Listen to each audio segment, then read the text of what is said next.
Kidding me? Oh, hi. Had a little connection problem there. Good evening and welcome to this month's Facebook Live training.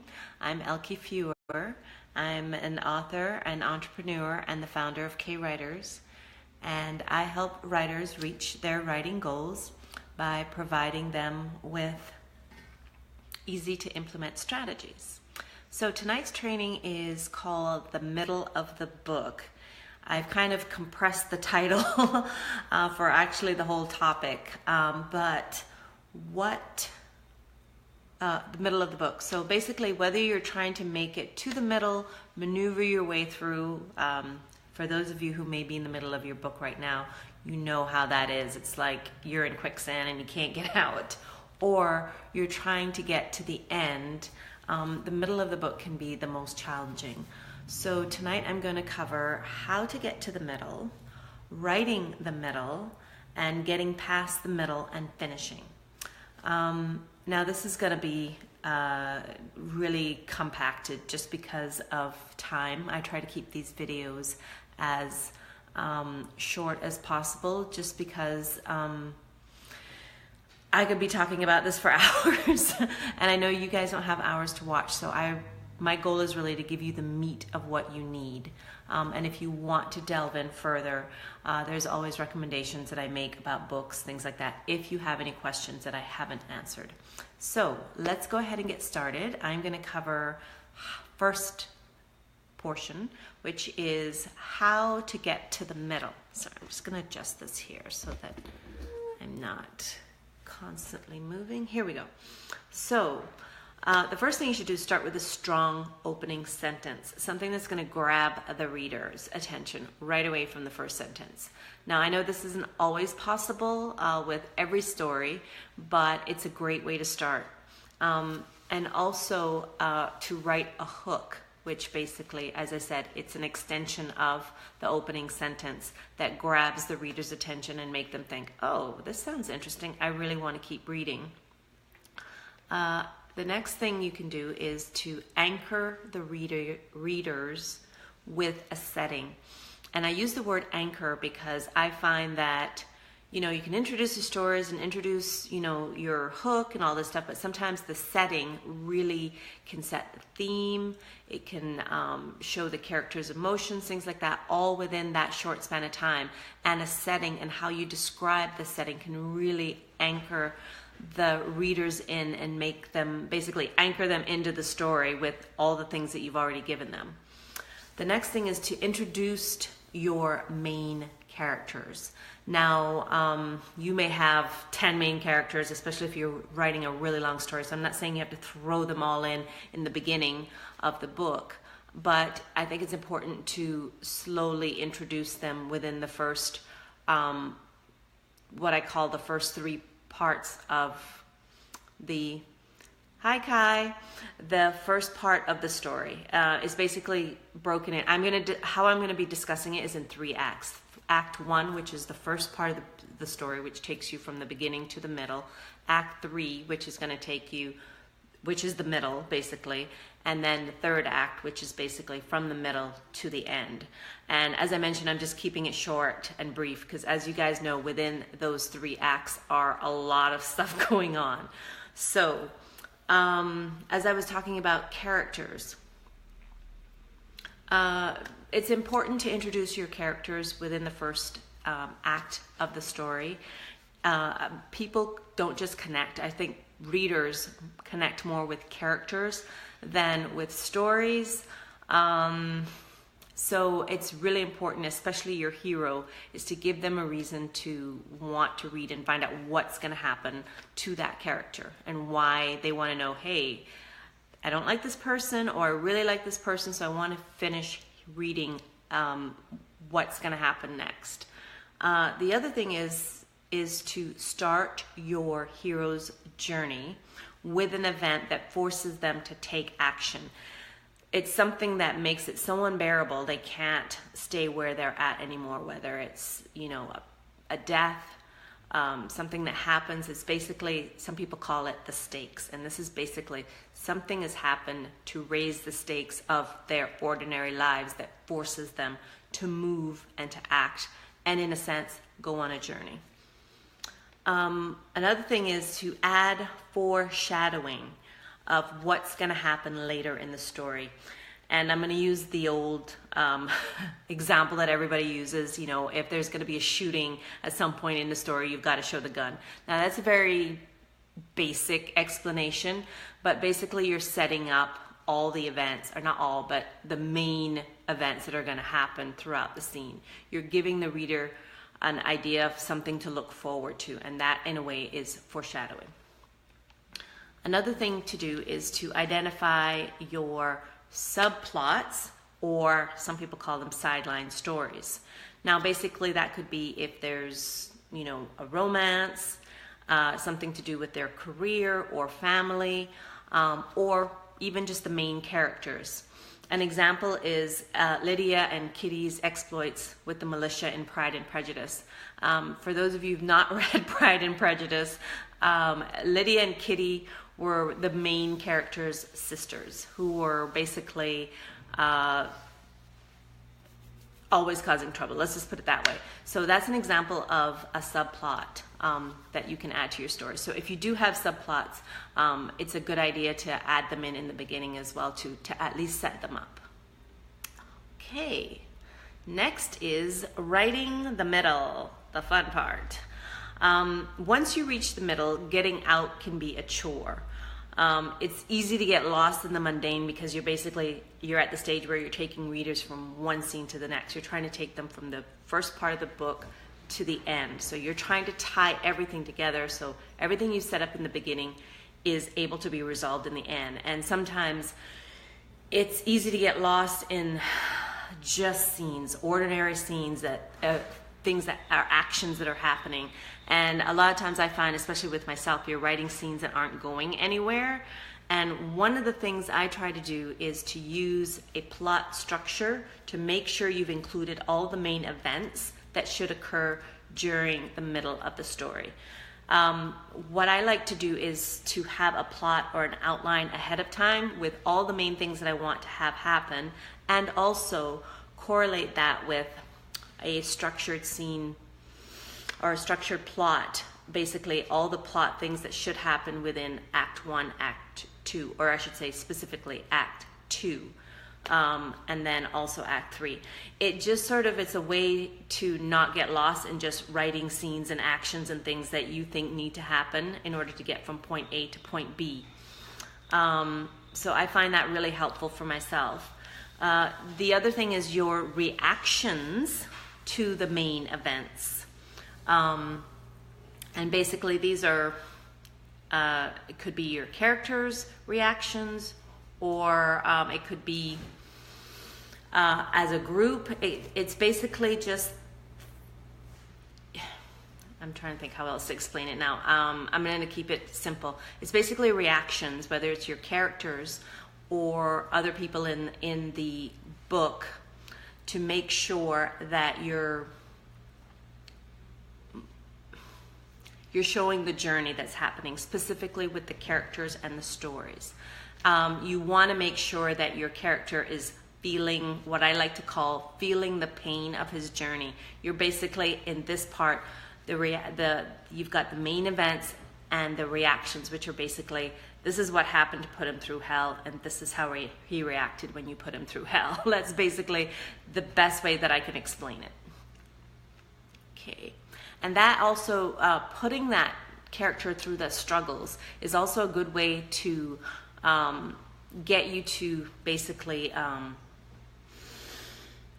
the end or the climax. You're basically setting the stage, so things are getting worse and worse and worse till you're like, oh my God, what the hell is going to happen? And one way to do that is to have hooks, what I call hooks or cliffhangers, at the end of your scene or the chapter. It's just something that makes the writing, I think, for me, fun and interesting. And then also it keeps the story moving forward in the direction that it should be going, instead of just, scenes that are happening. And also hooks and what's the word I'm looking for? Hooks and cliffhangers also keep the readers interested as well too, and that's really what you want. Let's face it, if you're reading the book and you're getting lost in the middle, chances are, and you're bored, chances are your readers will be too. And one way to spice that up is to add a cliffhanger or a hook. And then we're on to getting past the middle and finishing. So before I go on to that, I'm going to just say if you have any questions or anything that you'd like to add, go ahead and post it in the comments and I'll go through and answer them when I reach the end. Sometimes the questions can take a little bit to come through, so if you think of any questions as I'm going through, please feel free to post them in the comments and I will answer them when I get to the end. Okay, getting past the middle and finishing. Some things I like to consider is the one main thing is, has the character's journey changed them? Are they different from when the story started to when you reach the end? If they're the same person, then something is missing somewhere. Because usually the whole point of the story is for the character to evolve and change, whether that's good or bad. Another thing, if you use character arcs, which is basically shows how your character changed based on your plot points from who they were at the beginning of the story to how they end. And sometimes looking at your character arc, if you use one, is really helpful. Write the black moment or climax, which is basically when all hell breaks loose. This is just the character is, been shot and is there laying down, and and the villain is, basically got him in their grasp and is about to shoot him in the head. That is basically your black moment or your climax, and that happens after you get out of the middle to finishing. Tie up all loose ends, including anything that you foreshadowed throughout the book. This is a really good one, and why I like to use an editor, because sometimes we'll add a plot line or a side story, and it may be just something really simple that you were thinking, oh, I'll develop it or add something later, and you completely forgot. And sometimes it can be so small that you miss it's something that needed to be tied up either in the middle or towards the end. And believe you me, readers will pick that up. So that's something that's really important, just to look for any subplots or side stories that you may have started or things that you may have foreshadowed. You want to make sure that you tie up all of those things by the time or when you're writing the end. The other thing, and last, is to write the resolution. And the resolution is basically the character has faced his biggest demons or villain. He's basically a completely changed person. You've tied up all the loose ends.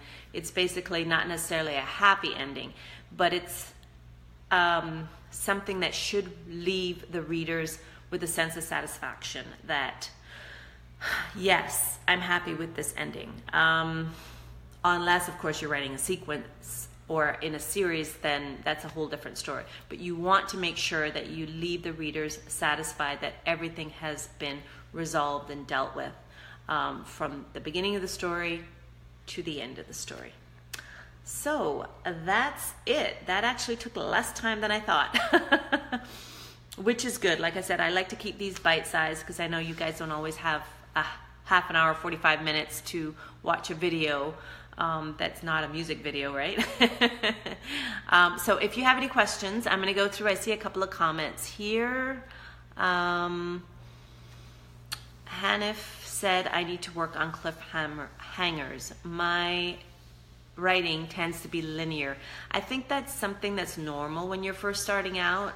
You're basically just thinking that, these things are happening, or these things are things that you want to happen, and you don't necessarily think that, oh, I need to make it gripping. To you, it's gripping because you're talking and you're discussing your characters, and sometimes you have to kind of think, okay, how can I leave the readers wanting more? Sometimes that means just ending the scene a lot sooner, or maybe splitting up the scene between chapters. That's one thing that I like to do, so that in a sense something major is revealed and you just, boom, you've ended the chapter, and they have to go to the next chapter to figure out what's happened. Because sometimes when you hit big news and answer it within the same chapter, it doesn't really add that intensity or that need for the reader to want to know what's going to happen next. I have to get to the next chapter, and that's really what you want to create for the reader. Hanif said, what are some good ways to set up cliffhangers as opposed to just dropping one randomly? I think I hopefully caught a little bit of what I said. Sometimes it's just a matter of, if you've already written a scene, is to look and see, what's something that is dramatic, reveal, what I call like a reveal, like big news. I'll use my story as an example, just because I know it well enough to use it as an example. In my first book, I had it where the hero is having dinner with the parents or the family of the person who could be responsible for her aunt's death. And basically they don't know who she is and that this person was her aunt, or what the connection is.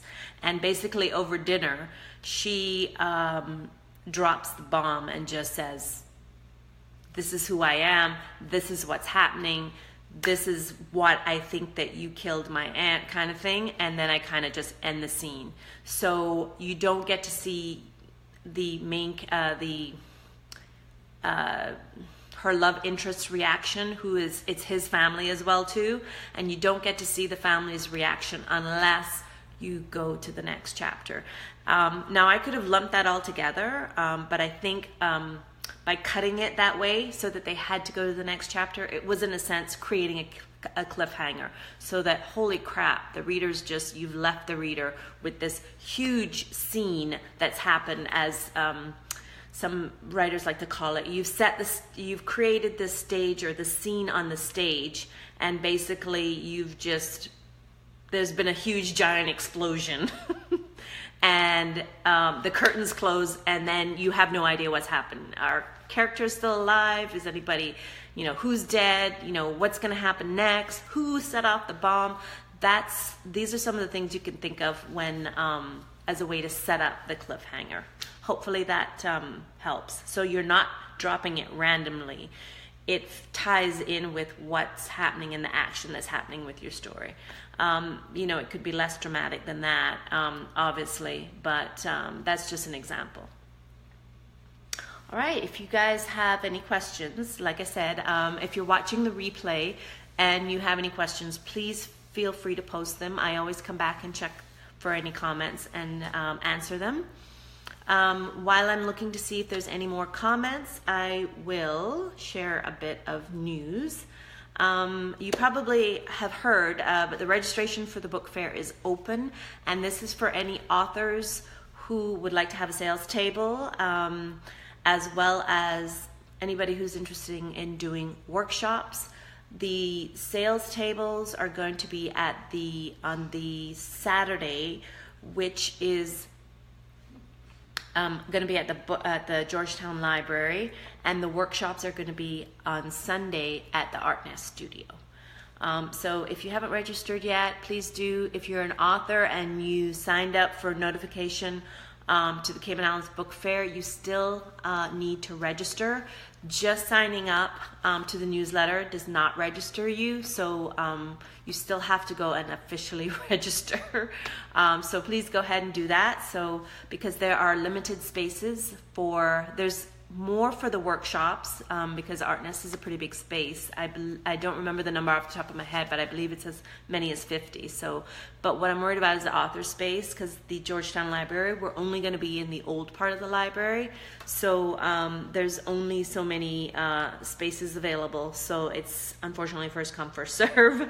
I'm going to be starting some of the promotional stuff for the book fair next week, which is going to be included to let you know who the workshop presenters are, and introducing you to them, and a little bit more detail about the workshops and who they are, as well as doing some interviews with some of the authors that have already signed up. So if you haven't liked the Cayman Islands Book Fair page yet, I want to encourage you to go ahead and do that, because I will be sharing and doing all the lives on that actual page. And I would ask as well too, guys, please, if you see anything that's posted about the Cayman Islands Book Fair, promotions, anything, if you could please share it, I would really appreciate it. So the more that we get out about the book fair, the more people know about it, the more people that register, the more people that participate. That would be fantastic. Thank you guys so much. I don't see any more comments coming through, so hopefully I answered all your possible questions you could have had about the middle of your book. As always, if you have any questions that you would like to ask me privately, you are more than welcome to instant message me, and I will be happy to answer them. And thank you guys very much, and have a fantastic evening, and I look forward to seeing you in Action Monday.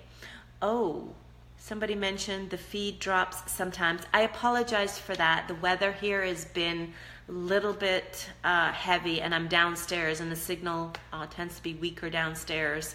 Unfortunately, family members are still awake, so I have to come downstairs for a little bit of quiet.